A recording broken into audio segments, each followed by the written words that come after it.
अस्सलामु अलैकुम वरहमतुल्लाहि वबरकातुहू। माह रमज़ान का तीसरा जुमा आप सबको बहुत बहुत मुबारक हो।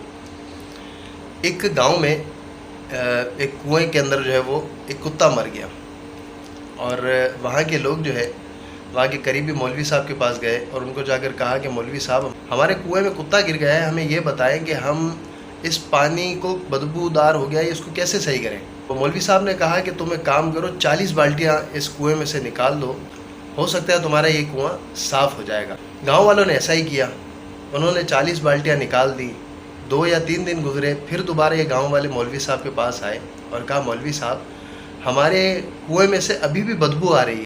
मौलवी साहब ने पूछा कि तुम एक बात बताओ, तुमने 40 बाल्टियाँ तो निकाल दी, क्या तुमने उसमें से कुत्ता भी निकाला था?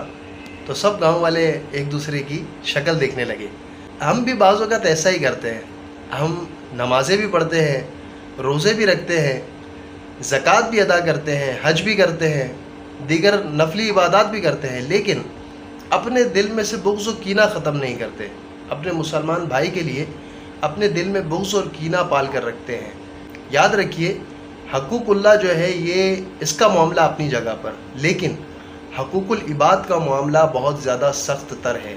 रिवायतों में आता है, कोई शख्स उस वक़्त तक कामिल मोमिन नहीं हो सकता जब तक उसका दिल मुसलमान के कीने से पाक ना हो जाए। अब दिल में बुग़्ज़ हो, कीना हो, हसद हो और किसी मुसलमान के लिए अपने दिल में बुराई हो, हम सब कुछ करें, नमाज़ें भी पढ़ें, रोज़े भी रखें, लेकिन हमारा दिल अगर मुसलमान के कीने से पाक नहीं है, ये जो आपको मिसाल दी पहले कुएं वाली कि हमने 40 बाल्टियाँ तो निकाल लीं लेकिन कुत्ता हमने ना निकाला, तो इसी तरह हमने सब कुछ किया लेकिन हमने मुसलमान के बुग़्ज़ और कीने से अपने दिल को पाक ना किया, तो इस पर हमें गौर कर लेना चाहिए। अल्लाह करीम हमारे दिल को मुसलमानों के कीने से पाक फरमाए, आपस में बहुत ज़्यादा मोहब्बतें बांटने की तौफ़ीक़ अता फरमाए।